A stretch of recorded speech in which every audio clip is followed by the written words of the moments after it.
Y vamos a empezar por el principio, definiendo qué es la tafonomía. Seguramente muchas de vosotras y vosotros ya sabréis, ¿no?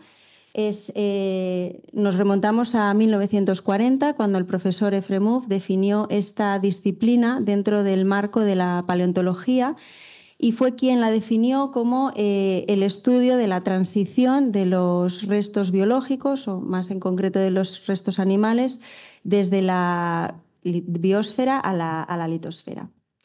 Dicho de otra forma, es una disciplina que estudia las leyes de los enterramientos, ¿no? Entonces, la muestra de estudio que analiza la tafonomía es el cuerpo en descomposición y todos estos procesos que ocurren post-mortem. Como he dicho, empezó la tafonomía dentro del marco de la paleontología, pero a partir de, desde su creación, la tafonomía aplica a un abanico de disciplinas, como vemos aquí recogidas, ¿no? Que van desde la paleontología, donde empiezan sus inicios, hasta la antropología forense, pasando por la paleoantropología, la zooarqueología, la arqueología, la antropología funeraria. Y aquí os hemos hecho una recopilación de 4 de los libros más interesantes, o que, digamos, si estáis interesados e interesadas en estudiar tafonomía, consideramos que son de los más importantes para entender un poco dónde empezó la tafonomía, cuáles eran sus objetivos y cómo estos objetivos se van modificando, digamos, o adaptando a las disciplinas a las que aplica la tafonomía, ¿no? Entonces tenemos pues libros de Peter Andrews, un británico del Museo de Ciencias Naturales, que fue uno de los pioneros, digamos, ¿no? de estos trabajos más recientes, y terminamos con el Atlas de Identificaciones Tafonómicas, que es para nosotras pues, un manual indispensable, ¿no? para trabajar tanto acá en campo como en laboratorio. De modo que la tafonomía, cuando la aplicamos a la antropología forense, la podemos denominar tafonomía forense, ¿no? Una definición, digamos, muy general sería el estudio de todos estos procesos que ocurren después de la muerte, y estos procesos serían físicos, biológicos, químicos y geológicos. ¿Cuáles son los objetivos de esta tafonomía forense? Es estimar o ayudar en la estimación del intervalo post-mortem y de la procedencia de los restos. Definir las circunstancias post-mortales, discriminar los efectos que se han producido siempre post-mortem, pero los que han producido los agentes o los humanos como agentes tafonómicos de los que han producido otros sistemas, y también ayudar en el plan de intervención arqueológico forense. Es decir, cuando nos enfrentamos a una excavación, a una intervención de antropología forense o de arqueología forense, saber cómo debemos abordar esta intervención. ¿Qué nos podemos esperar en función del contexto en el que estamos trabajando y de las condiciones del enterramiento del depósito? La tafonomía forense empieza, digamos, o tiene sus inicios en 1997 con este primer trabajo de Haglund y Sorg, que después, unos años después, en 2022, vuelven a publicar otro trabajo denominado Avances en tafonomía forense, y recoge pues un poco todos estos primeros estudios de los cuales luego María nos hablará un poco, todos estos primeros estudios de la tafonomía aplicada a la antropología forense. En 2012 se publica el primer manual de tafonomía forense, y después el último tratado, digamos, que tenemos en tafonomía forense sería Tafonomía de los restos humanos, publicado en 2017. Que básicamente es también una recopilación de todos los trabajos anteriores. Estos son, digamos, dentro de la tafonomía forense, los 4 trabajos o los 4 tratados más importantes y relevantes, pero esto no significa que a partir de 2017 no tengamos ningún otro trabajo, ¿no? Sí que se siguen haciendo publicaciones, pero ya en otro tipo de formato, quizá no tanto como un libro, sino como una publicación o en revistas de alto impacto o tesis doctorales. Bueno, pues Aida ya ha definido cuál es la muestra de estudio de la tafonomía forense y qué objetivos aplican en la resolución de casos de antropología. Si algo caracteriza los casos de antropología forense es que trabajamos siempre con restos en avanzado estado de descomposición. Algunos casos de tafonomía forense aplicados a antropología pueden tratar con restos en estados de descomposición muy inicial o restos completamente esqueletizados. La importancia del abordaje tafonómico en este tipo de casos es que si decimos que la muestra de estudio de la tafonomía es el cuerpo en descomposición y todos los fenómenos que acontecen para reconstruir las circunstancias de la muerte, es decir, para interpretar qué le ha pasado a cada uno de estos restos, resulta fundamental abordar el estudio de la descomposición humana. Antes de adentrarnos en la descomposición, resulta importante, sobre todo abordándolo desde un punto de vista biológico, revisar dos conceptos claves, como son el de muerte biológica, que hace referencia al cese irreversible, ¿no?, de las funciones vitales, lo que desencadena internamente una serie de reacciones químicas en respuesta al agotamiento de oxígeno. Es simplemente eso lo que determina muerte biológica, que es la que a nosotros nos compete. Una vez tenemos claro este concepto, podremos entender que la descomposición es un proceso que comprende la reducción de la composición del cuerpo de un organismo a formas más simples de materia. Tenemos que el cuerpo humano se compone por una serie de biomoléculas o macromoléculas que se irán reduciendo y movilizándose al entorno circundante. Se pueden reciclar como biomasa, se pueden liberar a la atmósfera o pueden llegar a conservarse de manera fosilizada, ¿no?, como constituyentes inorgánicos. Bueno, y lo que nos gustaría es que después de esta charla, sobre todo, quedase claro que no existe un modelo de descomposición que sea apto para todos los organismos o todos los contextos deposicionales, sino que la descomposición, como he dicho, es un proceso multifactorial que va a estar influenciado por el medio de descomposición en el que nos encontremos los restos y un conjunto de variables. Por lo general, hacemos diferencias entre variables endógenas, que son las que dependen de la estructura o naturaleza del propio cuerpo, y las exógenas, que son aquellas que dependen del contexto ambiental. O, por ejemplo, la acción antrópica que se puede tener en el cuerpo, la actividad de la comunidad descomponedora, etc. Si nosotros conceptualizamos la descomposición como un proceso continuo, entenderemos que cada deposición o cada caso va a ser único en función del conjunto de estas variables, que aún así no van a actuar nunca de manera independiente, sino que van a ser exacerbadas o mitigadas por otras que actúan de manera conjunta. El estado cadavérico final en el que nosotros nos encontremos los restos va a ser el resultado de la acción de estas variables en un medio de descomposición concreto. Como decía, diferenciamos prácticamente las variables o los agentes tafonómicos que actúan y que modulan el proceso de descomposición en variables endógenas, aquellas que dependen de la estructura o naturaleza del cuerpo, ya que no va a descomponerse igual un cuerpo con un índice de masa corporal elevado o algún individuo que sea caquéxico, el sexo, la edad, la causa de muerte. Por otro lado, tenemos esas variables exógenas que dependen del medio de descomposición. En casos de antropología forense es muy importante concebir las variables antrópicas, el hombre como agente tafonómico, cómo modifica el proceso de descomposición o cómo puede afectar al estado cadavérico final de los restos. No va a descomponerse igual un individuo que haya sido sometido a una necropsia que alguno que no. Qué materiales van a estar en contacto con el cuerpo, el ritual funerario, congelación, descongelación, la aplicación de cal, de fuego. Por otro lado, tenemos estas variables exógenas ambientales, que tienen más que ver con el contexto biogeográfico, la climatología, el tipo de suelo, la comunidad descomponedora. Existen estudios que han intentado determinar cuál de estas variables o qué agente tafonómico es el que puede modular o el que explica más el estado cadavérico final. La mayoría de los estudios tipifican o eligen o determinan que la temperatura sería el principal agente que modula el proceso de descomposición, seguida de la comunidad descomponedora, sobre todo de la entomofauna. Pero ¿qué pasa con esto? Que conflictúa con lo que he dicho antes. Depende de qué tipos de agentes estén actuando. Un cuerpo que, por ejemplo, esté enterrado a muchísima profundidad, eso va a producir un descenso de la temperatura. Y ya esta temperatura no sería el principal agente, que, por ejemplo, sí sería en un cuerpo en superficie.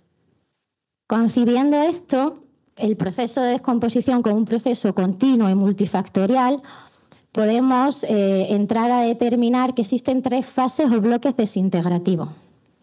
Pero tenemos que tener claro que estos 3 fases o bloques desintegrativos no se producen de manera lineal, no van uno seguido del otro, sino que podemos encontrarlos en el mismo tiempo y en el mismo cuerpo. O sea, uno no excluye al otro. Podemos tener restos que tengan esqueletizadas las extremidades y a lo mejor el tronco lo tienen en un estado de descomposición inicial. Bueno, pues como regla general, estos 3 bloques acontecerán y las variables que tengamos en el contexto de posicionable en cada caso de estudio irán modulando la aparición de cada uno de ellos. El primer bloque desintegrativo sería la autólisis, que es aquello, bueno, reúne esa serie de procesos relacionados con la autodigestión, con las enzimas de nuestro propio cuerpo que empiezan a degradar los tejidos, las membranas se desnaturalizan y todas estas enzimas se liberan. Esto va a conllevar o se va a expresar en una serie de cambios que pueden ser agrupados en fenómenos cadavéricos tempranos, acontecen a las pocas horas de la muerte, o fenómenos cadavéricos tardíos, que son, por lo general, agrupados en lo que conocemos como triada mortis. De manera consecutiva a la autólisis, aunque no de una manera lineal, como digo, acontecería la putrefacción, que agrupa esa serie de procesos relacionados con una actividad bacteriana. La degradación de las bacterias de los distintos constituyentes orgánicos del cuerpo va a liberar ácidos volátiles que producirán una serie de cambios que agrupamos en fase cromática, enfisematosa, coalicuativa o reducción esquelética. Desde la patología forense o desde la medicina encargada de determinar el intervalo post-mortem de restos frescos, siempre se ha trabajado con este tipo de clasificaciones, donde asociamos tiempos absolutos. Todo lo que llevo contando es que no podemos asociar tiempos absolutos a las distintas fases. Nosotros agrupamos o vamos analizando el proceso de descomposición de una manera secuencial, pero todo ese patrón va a ir modulado por las variables que estén actuando en ese medio de descomposición. Y bueno, la última fase sería la diagénesis, que son aquellos procesos que acontecen cuando los restos ya estén esqueletizados. Se pueden producir modificaciones a nivel microbiológico o físico-químico con el sedimento o no circundante. Esto puede conllevar a la completa desintegración o a la conservación de los restos. Bueno, pues lo dicho, de manera clásica siempre se han analizado distintas fases cadavéricas, distintas categorías o secuencias en el avance del proceso con tiempos absolutos. Esto es lo que discute un poco la taxonomía en relación a la medicina o la patología forense, en el que nosotros no podemos estar asociando tiempos absolutos ni ver la descomposición como un proceso lineal y continuo. Entonces, cuando estamos trabajando en taxonomía forense, lo que tenemos que hacer es reconstruir la historia taxonómica del enterramiento o de los individuos con los que estamos trabajando, ¿no? ¿Qué es la historia taxonómica? Pues es esta secuencia de procesos que ocurren después de la muerte del individuo y que, bueno, pueden ocurrir en diferentes momentos post-mortem, como vemos aquí, ¿no?, en esta imagen. Tenemos que tener en cuenta que, y tal y como ha dicho María, que igual que la vida, la muerte también es un proceso, ¿no? Entonces pueden ir surgiendo diferentes fases o en distintos momentos o incluso a la vez. Entonces, por poner un ejemplo de cómo reconstruimos esta historia taxonómica, ¿no?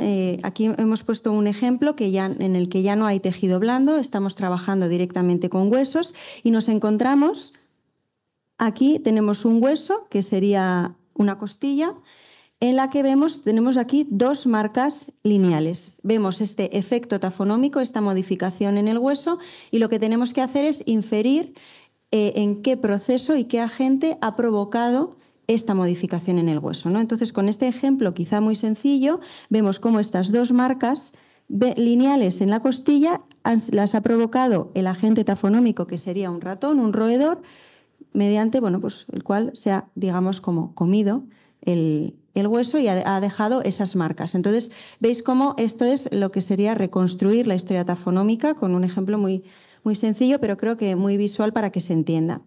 Los efectos taxonómicos pueden ocurrir a diferentes niveles o pueden ser de diferentes tipos que afecten al estado cadavérico final del individuo, a la distribución espacial ósea, a la microestructura y al estado de la superficie cortical. Y los agentes tafonómicos los podemos agrupar o clasificar según su naturaleza, siguiendo esta definición de la tafonomía que hemos dicho, según la naturaleza de los agentes, que sea biológica, geológica, física o química. Uno de los retos a los que nos enfrentamos en tafonomía es discriminar si estas modificaciones que han ocurrido o que vemos en los esqueletos, en este caso, como este ejemplo, si han ocurrido durante la vida del individuo o post-mortem, que sería lo que aplica a la tafonomía. Y, bueno, personalmente mi recomendación es que ante la duda siempre intentemos clasificarlo o definirlo como tafonómico, ¿no? y que probemos o que podamos justificar y explicar que realmente esto es tafonómico y no patológico o de otro tipo. Entonces, como he dicho, los efectos tafonómicos se pueden dar a diferentes niveles y vamos a poner algún ejemplo de cada uno de ellos.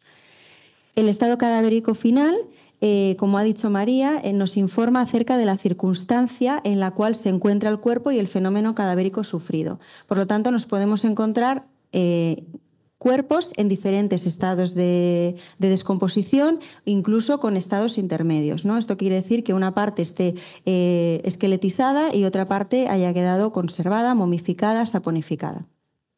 El siguiente nivel sería la distribución espacial ósea, que nos informa sobre la posición original del cuerpo en el depósito primario, ¿no? Y si llevaba algún tipo de ropa o de ajuar funerario, de sudario, y el tipo de estructura funeraria en el cual fue enterrado. En este sentido, en grandes términos, podemos hablar de articulaciones que están de manera estricta, de manera laxa, o que el cuerpo esté desarticulado o incluso desplazado. Esta es una publicación de, si no recuerdo mal, es de 2023, donde presentamos un manual que simplemente respondiendo a unas preguntas muy sencillas podemos saber el patrón de la distribución espacial ósea del esqueleto en función del movimiento que han sufrido post-mortem los huesos en el eje XYZ. El estado de la superficie cortical nos informa acerca del ambiente de exposición, el tipo de estructura funeraria en el cual estuvo enterrada, si es que estuvo enterrado en algún tipo de estructura funeraria, y las condiciones a las que estuvieron expuestos los cuerpos, ¿no? De este modo, pues, podemos ver modificaciones en hueso de muchos niveles, digamos, o de muchos tipos, como estas marcas, ¿no? Muy similares a las del ejemplo que hemos puesto antes. Aquí podríamos ver marcas de raíces que nos informan acerca de la vegetación circundante, manchas, cambios de coloración, ¿no? Pues de óxido, de algún objeto que haya estado en contacto con el cuerpo durante la descomposición, o signos de cremación, algún tipo de crecimiento de briofitos, etcétera. Y luego, a nivel de la microestructura ósea, las modificaciones, los efectos tafonómicos que podemos observar también nos informan principalmente del ambiente al cual estuvieron expuestos los cuerpos.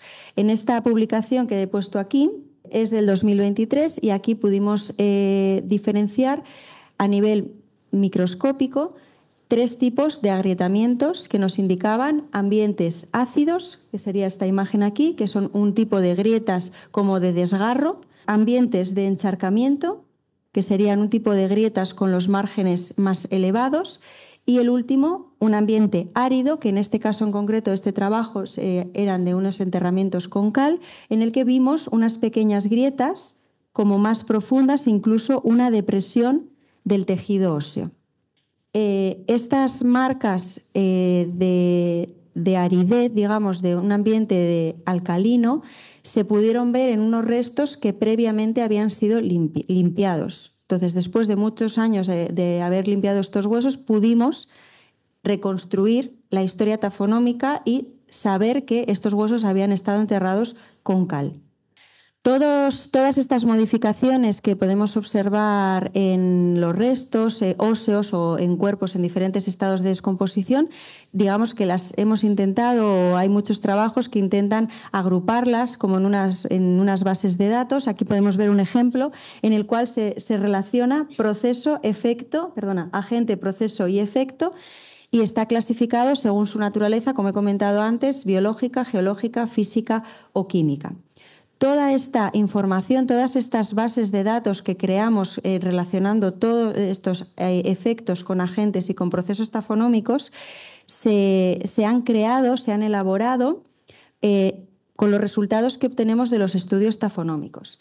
El objetivo de estos estudios es identificar y cuantificar los efectos tafonómicos mediante estudios observacionales. De modo que observamos una serie de modificaciones que han ocurrido en situaciones de forma natural o mediante simulaciones y experimentos controlados para después obtener una serie de datos que nos permitirán realizar generalidades empíricas.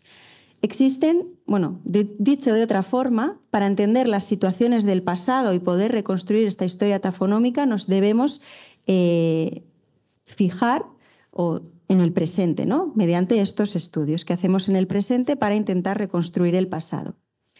Existen dos tipos de estudios tafonómicos. Los primeros serían estudios prospectivos en condiciones controladas. Aquí estaríamos hablando de experimentación con cuerpos donados o con modelos animales, tanto en laboratorio como en campo, de los cuales os hablaré yo. Y estudios retrospectivos en condiciones reales, que nos estaríamos hablando de enterramientos de casos reales de diferentes contextos arqueológicos, cementeriales y forenses, de los cuales nos hablará mi compañera María. Empezamos por la investigación prospectiva, que pues no dejan de ser experimentos, ¿no? Como he comentado, que pueden ser con modelos animales o con cuerpos humanos donados. Esto ¿cómo decidiremos si hacemos un experimento con modelos animales o con cuerpos humanos? Pues aquí decidirá la legislación de cada país y de lo que podamos, hasta dónde podamos llegar, ¿no? En este sentido. Nosotras, o en mi caso yo, he trabajado siempre con experimentación con modelos animales. Esto tiene ciertas limitaciones, ¿no? A la hora de realizar conclusiones aplicadas a los humanos, pues nos encontramos que también en función de qué animal hayamos utilizado como modelo, pues que hay diferencias en la anatomía, en cuestiones de la microbiota, también cuestiones bioquímicas, ¿no? Del proceso de la descomposición que serán diferentes al humano. Entonces tenemos que tener en cuenta esto a la hora de hacer extrapolaciones. Estos experimentos los realizamos tanto en campo como en laboratorio y el laboratorio tiene ciertas ventajas respecto al campo porque podemos controlar mucho mejor las variables en las que estamos exponiendo estos cuerpos. Estos proyectos experimentales o estos estudios experimentales empiezan, digamos, en los años 80, en las instalaciones de antropología forense, es cuando empiezan a crearse este tipo de instituciones o este tipo de instalaciones, mejor dicho, conocidas como body farm, que quizá ese término os resulte más familiar y, puede ser un poco también conflictivo, ¿no? Utilizar esa palabra, pero así es como se conocen. Y a partir de este momento, en los años 90, que es cuando lo crea el doctor William Bass en Texas, pues se empiezan a crear numerosas o más instalaciones de antropología forense experimental donde se exponen o se recrean diferentes situaciones la mayoría de estas instalaciones experimentales están en Estados Unidos y Canadá, aunque ahora ya también hay una en Australia y otra en Europa. Yendo un poco más a algo más pequeño, no tanto como una instalación como estas que conocemos, en Cataluña, donde nos doctoramos Edu y yo, existe una instalación de estas características, pero mucho más pequeña, evidentemente, con modelos animales. En este caso trabajamos con cerdos. Es una instalación que se llama TAFOS-M, la cual fue el objetivo de mi tesis doctoral. Y aquí es un proyecto que empezó en 2011.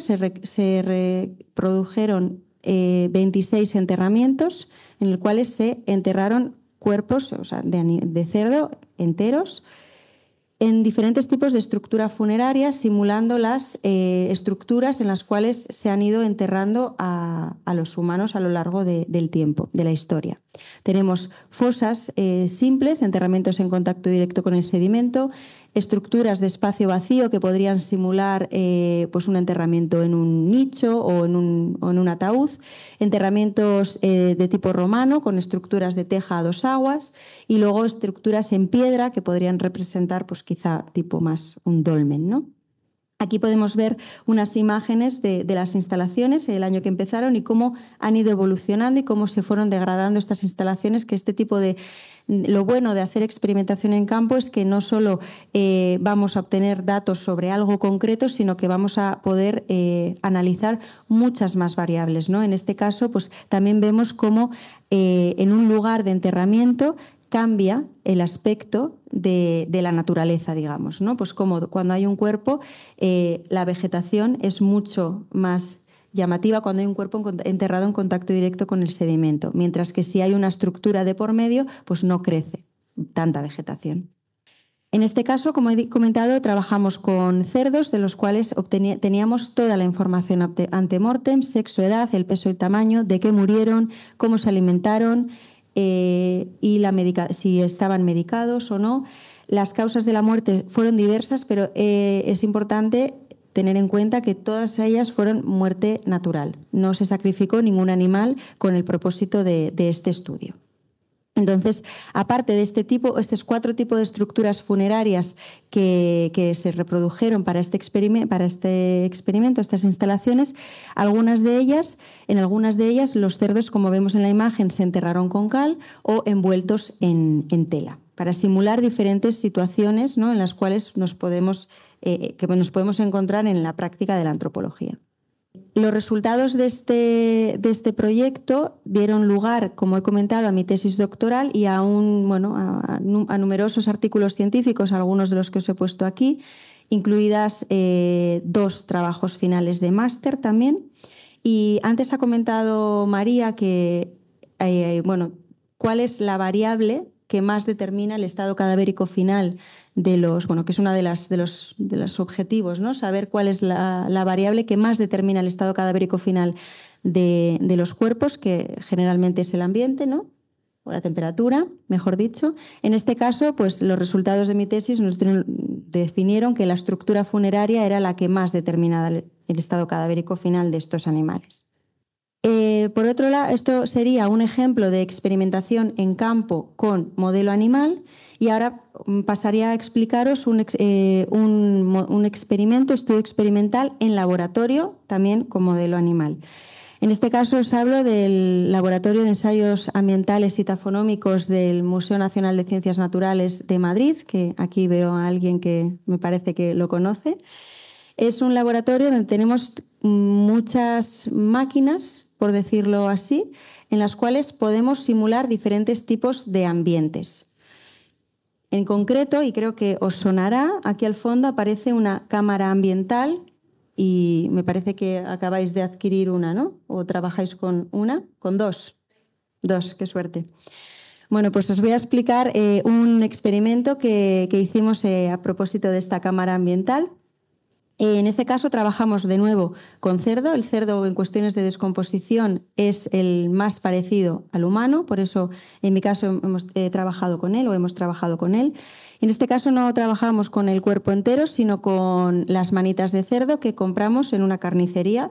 Otra vez no se sacrificó ningún animal para el propósito de este estudio. Y entonces, como veis en este esquema, hicimos varias simulaciones o simulamos varios contextos, o más que contextos, varias situaciones. Entonces, de la manita de cerdo, algunas las descarnábamos y otras no. Algunas las introdujimos en bolsas de plástico con zip, envueltas en tela, simulando ropa, y otras directamente se fueron depositadas o bien sumergidas en agua, enterradas en sedimento seco o en sedimento encharcado. Y como podemos ver, no os voy a hacer mucho spoiler del artículo por si os lo queréis leer, pero obtuvimos diferentes estados cadavéricos finales en función de las condiciones en las cuales habíamos enterrado o habíamos expuesto estas manitas. Y por último, también me gustaría hablaros de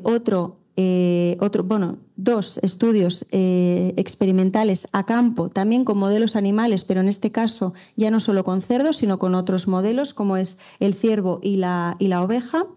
Son dos estudios que se están realizando también en España de forma paralela, una en Madrid, dentro de este Museo de Ciencias Naturales, y otro en unas instalaciones experimentales en Toledo, que es una ciudad próxima a Madrid, en el cual se han enterrado, como digo, diferentes huesos de diferentes modelos animales bajo diferentes plantas, ya sea arbustos, árboles o plantas herbáceas.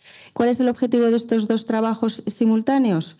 Es ver si podemos caracterizar las marcas de raíces en los huesos, ver si hay diferentes patrones en función del tipo de vegetación en el cual o circundante del lugar del depósito. Es un proyecto que está en marcha, ya tenemos unas primeras conclusiones, unos primeros resultados, pero bueno, todo esto terminará publicado también en forma de una tesis doctoral. Bueno, pues el otro tipo de enfoque en la investigación en tafonomía forense es aquella investigación que realizamos en condiciones reales. Como ha explicado Aida, en la investigación experimental nosotros sometemos a un modelo a distintas variables, a distintas condiciones e intentamos explorar cuál sería el resultado final, el estado cadavérico final en función de las variables a las que aplicamos. En el caso de los estudios retrospectivos o en condiciones reales trabajaremos de la manera inversa. Tenemos un caso real en el que tenemos un estado cadavérico final y tenemos que inferir qué agentes, qué variables han actuado que expliquen por qué el cuerpo está de tal manera o de otra. Bueno, los tres contextos en los que podemos encontrar restos cadavéricos en condiciones normales o naturales serían contexto arqueológico, contextos cementeriales o contextos forenses. Con respecto a la investigación experimental, nosotros al trabajar con casos reales estamos trabajando con modelos humanos, algo que ya tendríamos avanzado con respecto al experimental y las diferencias en cuanto a la morfología, la bioquímica con otros modelos animales. Estaríamos mapeando un rango de variabilidad real y bueno, tendríamos información del contexto real, del estado de descomposición en función de un contexto deposicional concreto. Las desventajas es que vamos a tener siempre, como he dicho antes, cada deposición es única en función de las variables actuantes. Entonces vamos a tener un tamaño muestral reducido a la hora de poder hacer inferencias o construir estas generalidades empíricas con las que trabajamos en tafonomía forense. El primer contexto en el que podemos encontrar restos cadavéricos que nos van a servir para hacer estudios observacionales del proceso de descomposición en un ambiente natural o normal serían los contextos arqueológicos. Es cierto que trabajamos con casos con datas o intervalos post-mortem muy amplios, pero esto nos sirve para romper dogmas como este que se dice, ¿no?, de cuanto más tejido blando conservemos, más recientes son los organismos. Aquí tenemos dos casos, el de la momia del niño del Cerro El Plomo o el caso de Oxy, ¿no? Es la momia o los restos humanos más antiguos de Europa. En ambos casos, el proceso conservativo que explica el estado cadavérico final de estos restos, que podríamos catalogar de una manera cualitativa como un estado de descomposición muy temprana, es un proceso de liofilización, donde el agua pasa de un estado líquido directamente a gaseoso. Esto hace que no tengamos líquido para la actividad enzimática o bacteriana, que es la que explica o la que somete el proceso de descomposición. Otro de los contextos en condiciones reales donde podemos estudiar distintos medios de descomposición o distintos casos serían los entornos cementeriales. En este caso concreto, es muy positivo en el sentido de si trabajamos con individuos identificados. Vamos a poder mapear el historial clínico, la causa de muerte, el índice de masa corporal, sexo, edad, el ajuar funerario con el que fue enterrado, ¿no?, para poder asociar distintos efectos y un ambiente concreto. O sea, nosotros vamos a saber que tal persona estuvo enterrada 3 años en tal lugar. Podemos descargarnos los parámetros climáticos e inferir o analizar el influjo de todas estas variables en el estado cadavérico final. La tendencia en este tipo de estudios es mapear o analizar distintos contextos geográficos. No va a ser lo mismo un cementerio que esté a gran altitud de alguno que esté en un ambiente árido o algo que esté en un ambiente costero. Bueno, aquí destacar la tesis de una compañera, de Nika Nociarova, que estudió restos cementeriales en 3 cementerios de Barcelona y analizó pues tanto estados cadavéricos finales, intervalo post-mortem o patrones de desarticulación ósea. En contextos cementeriales, no sé si alguna vez había escuchado hablar del caso de General Xi en relación a las body farm o las granjas de cadáveres. Bueno, es un caso que supuso un punto de inflexión en nuestro conocimiento sobre el proceso de descomposición humana. El famosísimo antropólogo forense William Bass, que fundó la primera instalación experimental en Tennessee, bueno, le encargaron en los 70 ir a investigar un caso de supuesta profanación en un cementerio. Cuando vas a analizar los restos, en función de las características morfológicas y la preservación de los tejidos blandos, él estima que los restos tenían en torno a medio año, 6 meses. Las investigaciones avanzaron determinando que estos restos pertenecían al general Xi de la Guerra Civil Americana, que fue embalsamado y que fue enterrado en un ataúd de hierro fundido. Eso generó un contexto deposicional concreto que ralentizó el proceso de descomposición. Así que William Bass cometió un error de casi 100 años en la determinación del intervalo post-morte. Y esto es lo que a él, pues le rompió todos los esquemas y empezó toda esta investigación experimental sobre el proceso de descomposición en las granjas de cadáveres.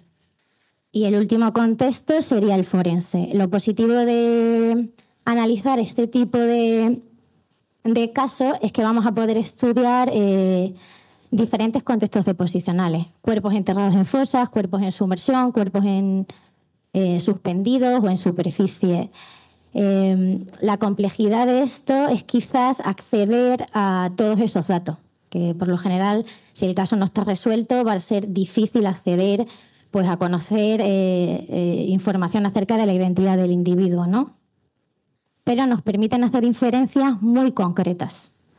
De este tipo de estudios deriva pues quizás el primer sistema o la primera secuencia cadavérica que generó Galloway con casos forenses reales de Arizona. Ella establece un patrón de 5 secuencias, que es prácticamente una referencia en los estudios de descomposición, seguro que habéis escuchado hablar de ella, y asocia pues, distintas características morfológicas a intervalos de tiempo. Esto siempre y cuando estemos en el mismo contexto ambiental y biogeográfico, ¿no? Muchos estudios a día de hoy lo que están aplicando son estas mismas metodologías, pero en contextos climáticos o deposicionales diferentes. Otro de los grandes estudios en referencia en tafonomía forense fue el de Meg Jessy. Ella analiza o establece de una manera cuantitativa, es la primera vez que se genera un método para cuantificar el progreso del proceso de descomposición. Establece un puntaje en base a las categorías de Galloway y entonces obtenemos un score de la descomposición en la región cefálica, en el tronco y en las extremidades. Ese sumatorio nos va a hacer un total body score. Este total body score se va a insertar en una ecuación de regresión y nos va a arrojar una cantidad de ADD, de grados días acumulados. Este concepto se suele utilizar más en entomología forense, pero hace referencia a la cantidad de temperatura necesaria para que el cuerpo alcance tal estado de descomposición en tal sitio. Es decir, yo tengo un caso, analizo el TBS del cuerpo, lo meto en una ecuación y me arroja que necesito 3.000 ADDs para alcanzar ese estado de descomposición. Yo me voy a la estación meteorológica más cercana, mido las temperaturas promedio, voy sumándolas hasta que alcanzo esa cuantía de ADD y me da un intervalo de post-mortem, un tiempo en el que puede 2 meses, 3 meses, pero siempre de una manera concreta y contextualizada, ¿no?, al caso. Bueno, aquí tenéis una tabla de los principales estudios de descomposición en condiciones reales. Existe variabilidad geográfica y también del contexto de deposición. El proceso de descomposición va a ser muy diferente en un cuerpo en sumersión, en un cuerpo en superficie o en un cuerpo en en entierro.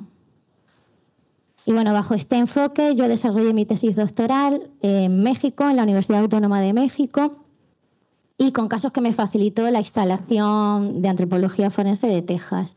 6 casos de fosas comunes con cuerpos no identificados y 6 casos también del condado de Brooks. Cuando los restos eran identificados, nosotros procedíamos a exhumar. Entonces yo contaba ya con el estado cadavérico final que tenía el resto. Bueno, luego a través de fiscalías analizábamos pues toda esta información, todas estas variables endógenas del individuo. Y a su vez la podíamos relacionar con la variabilidad climática que hubiese en ese tiempo o análisis de tierra. Esto simplemente genera más información sobre el proceso de descomposición en entornos concretos. Nunca va a ser una generalidad, sino que, como llevamos explicando todo esto, lo principal es concebir la descomposición como un proceso multifactorial, complejo y que siempre va a ser dependiente de un contexto deposicional y de un individuo concreto. Y ya para finalizar, una pequeña propaganda. A partir de mañana tenemos la suerte de que se va a celebrar en la ciudad el 6º Seminario Iberoamericano de Geociencias Forenses, en el cual pues, va a haber charlas, conferencias por parte de personas de Iberoamérica y también de Europa. Y entre este programa que se ha creado, nosotras el viernes haremos un workshop sobre modificaciones tafonómicas. Habrá una parte teórica y luego una parte práctica, en la cual bueno, pues os pediremos que identifiquéis, ¿no? Esta secuencia de efecto, proceso y agente tafonómico. Hay todavía cupos libres, entonces os animamos, si os interesa el tema y os apetece, que os acerquéis. Es en esta misma universidad, pero en la Facultad de Ciencias Físicas y Matemáticas. Entonces, bueno, pues si queréis inscribiros, que sepáis que estáis a tiempo y sois muy bienvenidos y bienvenidas. Y pues por aquí os dejamos nuestros contactos. Muchas gracias por asistir y escucharnos.